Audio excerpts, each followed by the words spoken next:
Welcome to Complexity Made Simple.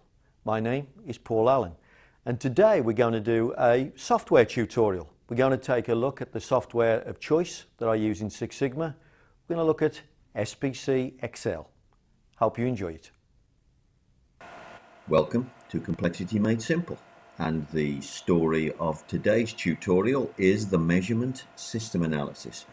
Now, just before we get on to SPC XL and we take a look at how the software deals with measurement system analysis, I just want to talk about what we use MSA for and how we set the test up, and then we'll go and take a look at how the software analyzes the data.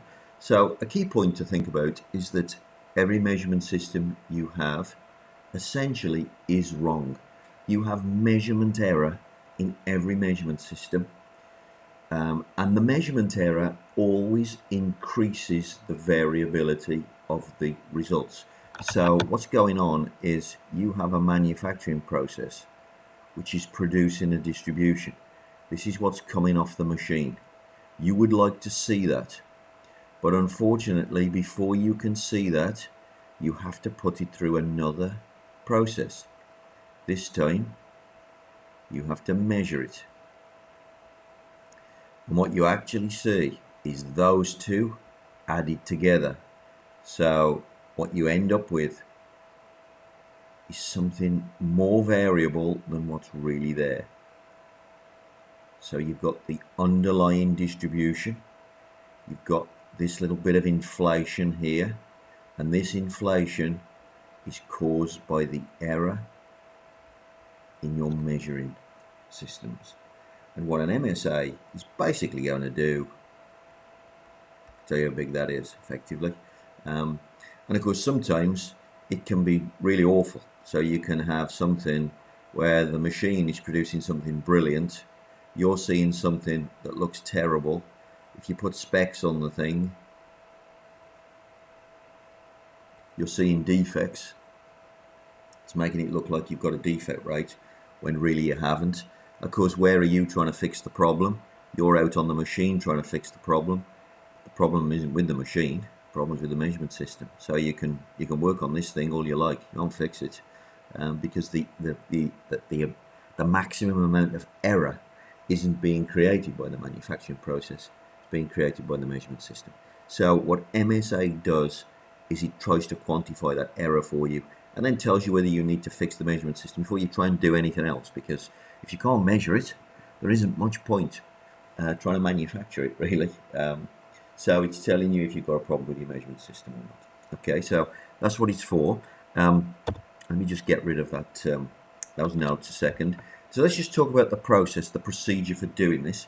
The basic procedure is this. Now, first of all, the main thing to think about is we are dealing with, this is for variable data.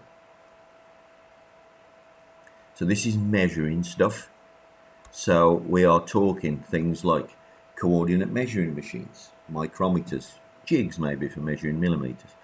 You could have jigs for measuring volts, jigs for measuring decibels, all kinds of different scales and output measurements that you're trying to measure, but it will be variable data, something on a scale. We're not dealing with pass and fail here. Okay, so I know sometimes you've taken the measurements, you're measuring the volts, then you get a red light and a green light off the jig. That's pass-fail in nature, but the jig itself had to measure on a scale in order to make that judgment. So providing you can see the number, you can still do this type of MSA on that type of jig. So it's variable data that we're looking at in this tutorial. What are we going to do? First thing we're going to do, we are going to select 10 pieces at random. Most important that that's the case. They must be at random. They must represent the inherent variability that the measurement system is going to see. So what you don't want to do is pre-select. You don't want to say, well, I'll give you 10 good ones or I'll give you 10 bad ones. That's not the point. The measurement system is supposed to be able to see the difference between good ones and bad ones. So what we want is just 10 randomly selected out of the process that the measurement system would normally see. We are then going to give those parts to the same measurement system twice. Okay, so you're going to give it to the same measurement system twice. And effectively, each measurement system will measure the part 2 times each.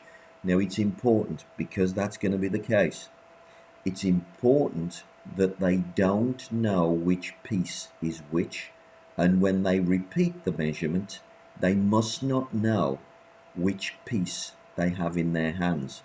So if you number them, so if you number the parts 1 to 10, do it blind, so that the measurement system, especially obviously when this is a person, they will be conscious of this fact.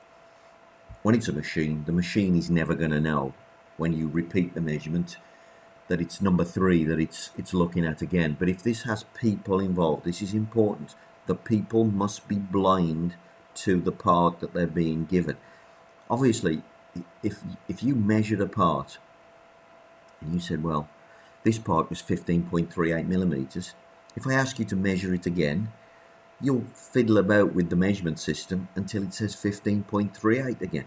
And you'll say, there you go, I told you it was 15.38 last time, it's 15.38 this time.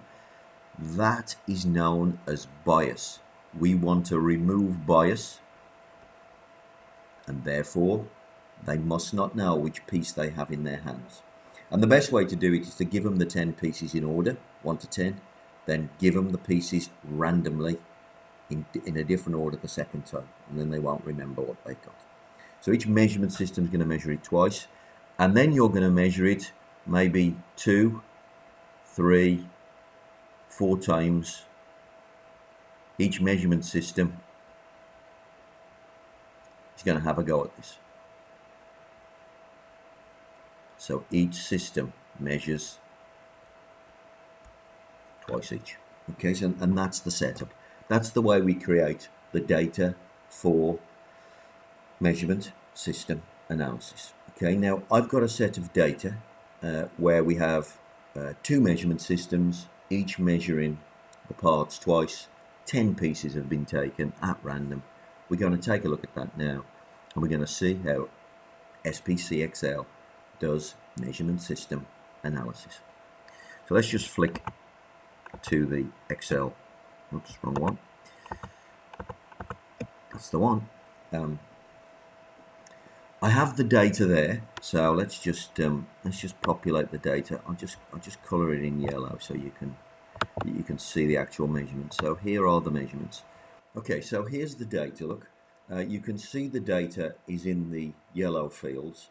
That's the measurements that were done. We've taken 10 nails. So these are just roofing nails, just something for us to measure effectively. And we are measuring the diameter of the head of the nail. And we've used a micrometer or a vernier caliper to do this. So very simple measuring equipment in this case. So there's the data set in the yellow fields. We've also worked out the average, and we've worked out the range, but it's the yellow data that we're really interested in. So let me set up a table for that data to go into, because unlike some of the other tools in SPC XL, MSA wants the data to come in a template. So look, MSA gauge capability, create a template. All right, says how many operators did you have? How many measurement systems did you have? How many replicates, repeats did they do? 2. And how many parts did you give them? 10. And optional is the spec. Now I'm going to put a spec of an upper spec of 6.5 millimeters, a lower spec of 5.5 millimeters. So we have a whole millimeter here to go at, and the piece of equipment that we're using to measure the diameter in this case is measuring to hundredths of a millimeter. So we should be able to do this pretty well, shouldn't we? Hopefully. You'll see now whether we do it pretty well or not. So if I click OK to the template, it just creates an empty zone, look, for operator 1, operator 2. So I'm going to go pick up the data now, and I'm just going to copy and paste it in. So yellow fields, that's all I'm taking. Don't need the rest. So just take it, paste it straight in there, operator 2, take it,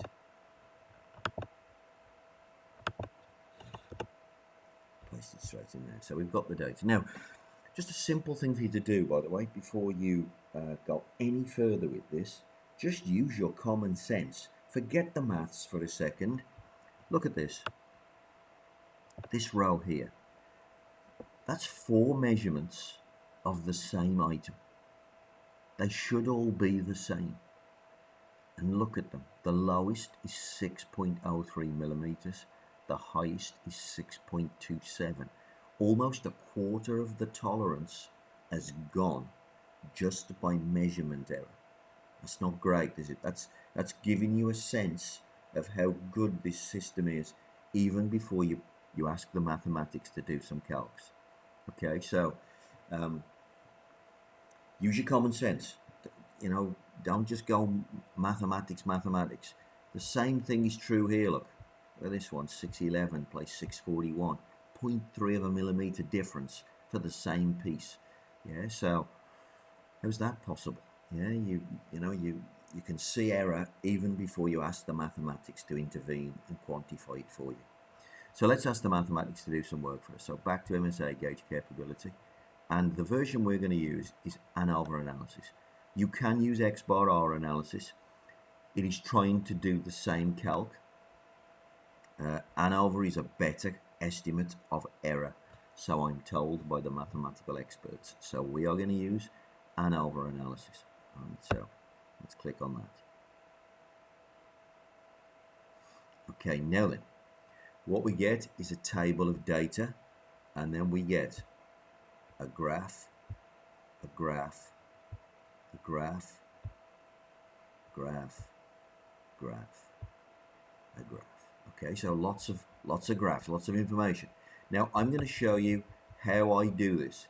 Okay, so I'll show you how I do it, and I'll show you what graphs I use. I don't use all the graphs. I only use the first graph and the last graph, and I use the table, the summary statistics that you saw at the beginning. So I'm going to use this thing here.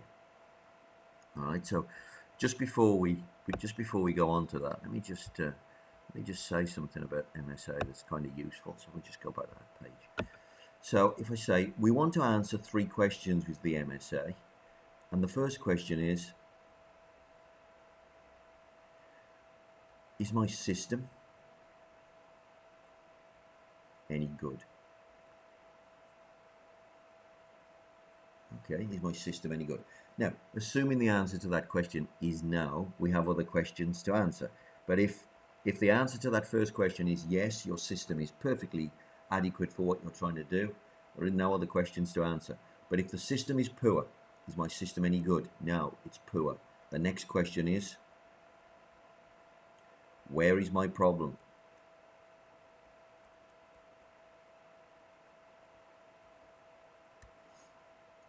And the third question,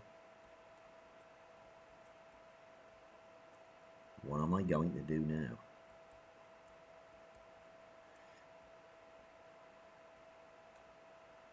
Yeah, so they're the 3 questions. Is my measurement system any good? Where's my problem? What am I going to do about it? All right, so they're the 3 questions that we are about to answer, and I'm going to show you how to do that with just with 3 of the pages that have just been created.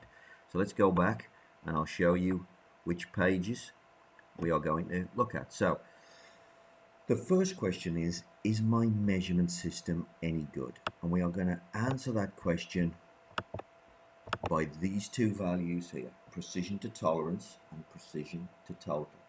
Now those 2 numbers should be 0.1 or less.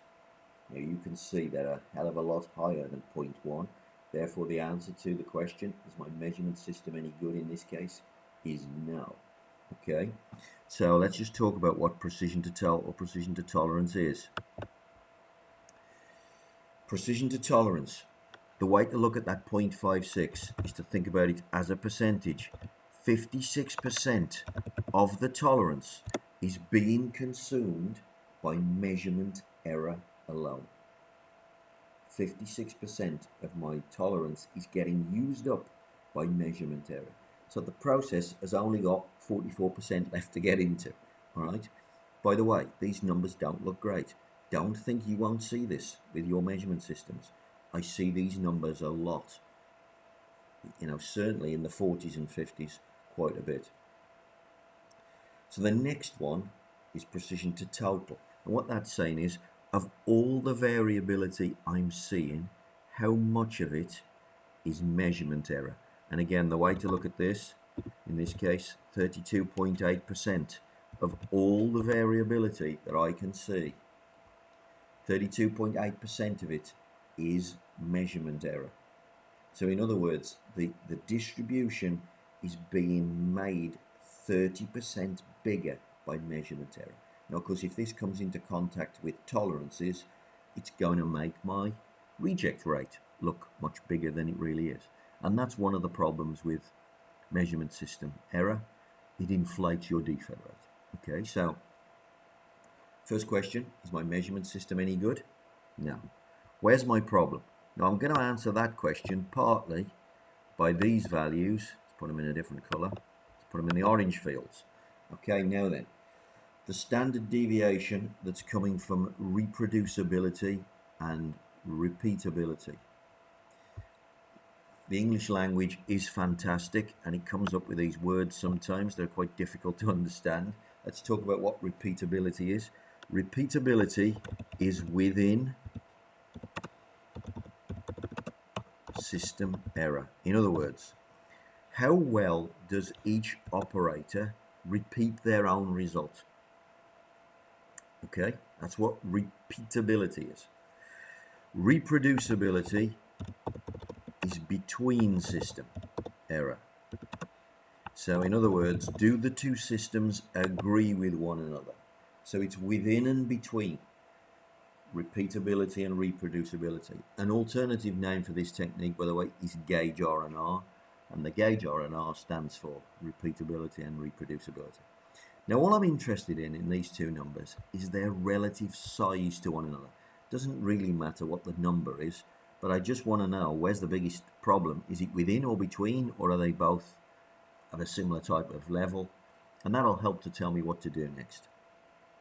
Now, in this case, the within system error is much bigger than the between system error. It's twice the size. So my problem primarily is within system, but there's also some between system error as well. But we're going to look at the within system first. So there's sort of 1.5 questions answered. Let's go and look at the graphs now and answer the final parts. So the first graph here is a plot of the averages. All right, so the average size that operator 1 saw for nail 1. So if you look down here, here's nail 1. Here's the average for operator 2. Here's the average for operator 1. Do they agree with one another? Not quite. There's a little bit of between system error. Well, we know that because we saw that in the numbers. However, a nice thing about this diagram is that the lines move in the same direction. So when operator 1 thinks the nail got bigger, operator 2 agrees, and vice versa. And that's a nice thing. There is error between them. We'd like to make those closer if at all possible. But if you saw them not agreeing with one another in the pattern, that would be quite a worrying sign. In other words, operator 1 thinks the nail got smaller, while operator 2 thinks the nail got bigger. Yeah, that wouldn't be a great pattern to see. But this is, we're not going to use this graph because too much because the error is not between system, the error is within system. So the last graph that I use is the very last one. So if I scroll to the end, there is a range chart. Now what this diagram is showing me is the difference for operator 1 and operator 2 between their two results. So a great result to see on this graph is everything at the bottom. 0 would be the best result. So here there's only one look that was 0. What that means is that on nail number 8, operator 1 agreed with itself. Let's look at that for a second. Let's just go to the template Nail number 8. Look, operator 1 got 592 against 592. There was no difference between their two measurements. That's the perfect result. That's what you want to see. Because that's not what we are seeing now. And the range chart is showing you the ability of each operator to repeat its own measurement. Remember, repeatability was our problem. So look, operator 2 is clearly really poor at this. It cannot repeat its own measurements twice running. So okay, is my measurement system any good? No. Where's my problem? It is within system. Primarily, it is within operator 2. What are we going to do about it? Well, we're not going to sack operator 2 now. That's the nuclear option. What we're going to do is we're going to ask operator 1 what they do. And then we're going to create a good standard operating procedure based on operator 1's knowledge. We'll write it down, train it out, and we'll see what happens, see if the process gets better. It's possible, the reason why we're going to interview operator 1, it's possible that operator 1 has a little set of experience or a little set of rules in their head, and you can't see them using this experience, but if you wrote it down, you could teach it to everyone. So a little example is if the item happens to be oval, and in this case these nails are oval. If the item is oval, then operator 1 might say, well, I've noticed that the parts aren't round. So what I always do is I twist it around until I get the biggest size, or I twist it around until I get the smallest size. And that might give this operator the skill to get much closer to its original result. Operator 2 might have not been relatively new, might not have noticed that problem yet, and therefore doesn't do that, doesn't use that little trick. And if you watch the two operators, you probably wouldn't even notice that operator 1 is doing something slightly different to operator 2. So go and interview the guy, see what he says, right? And then write it down. Fairly straightforward. Okay, so is my measurement system any good? Where's the problem? What am I going to do about it? Now that's essentially it. There's MSA done. All right. But let me show you the graphs that I didn't use. All right. So there's some graphs I didn't use, and let me show you why I don't use them. The first graph is this one, which is trying to show you how much measurement error is inflating the distribution. Now this never looks right. I don't know whether it is right, but if you look at that, we said that that distribution is being inflated by 30%, I think. And it just doesn't look like that, does it? So that diagram, I'm not sure if it works properly, but I never find it useful. So I just use the three graphs that I've just shown you. Now the next one, the misclassification rate. Now the misclassification rate graph is essentially quite useful. It's additional information. It doesn't help you necessarily solve the MSA. What it does do, however, is it helps to maybe give you a little bit of impetus to put the problem right. So let me just blow up the numbers in the top left-hand corner. There, it's got 20. Large. There we go. The misclassification rate. 453,000 potentially are misclassified. What that's saying to you is that you could be misclassifying up to 45% of the goods using this measurement system. Now the way the diagram works is that the blue distribution is the results that you saw. The two red lines here in the middle, they're the specs. And the zone where the blue and the red distribution, by the way, is the measurement error. Where the blue and the red distribution intersect is the danger zone. Because what could happen is you could have a part just inside tolerance, but measurement error picks it up and makes it look like a defect. You could get the opposite problem. You could get a defect sitting out here. Measurement error picks it up and makes it look like a good one. So you could be sending good parts to the bin. You could be sending bad parts to the customer. You know, have you ever had the customer send you a part and say, this is rubbish, why did you send me this? You ever wondered how that escape happened? Well, part of it will definitely be because of measurement error. and the misclassification rate. Now, the misclassification rate in this case is very bad, so we would want to sort this out pretty quickly. So the misclassification rate is extra information, but it doesn't help you answer the problem. Is my measurement system any good? Where's my problem? What am I going to do about it? But it does say you better get on with this. The next one. Now the next one is a Pareto of where all the variability is coming from. Is it repeatability, which we knew that it was? Is it reproducibility? Is it part to part? Now we've already taken good order of this knowledge by looking at the standard deviation number over on the data table. So the orange data is essentially what we looked at. Let me just find it. We've already looked at it here. So I don't use this diagram again. It's not adding anything to what I've already decided.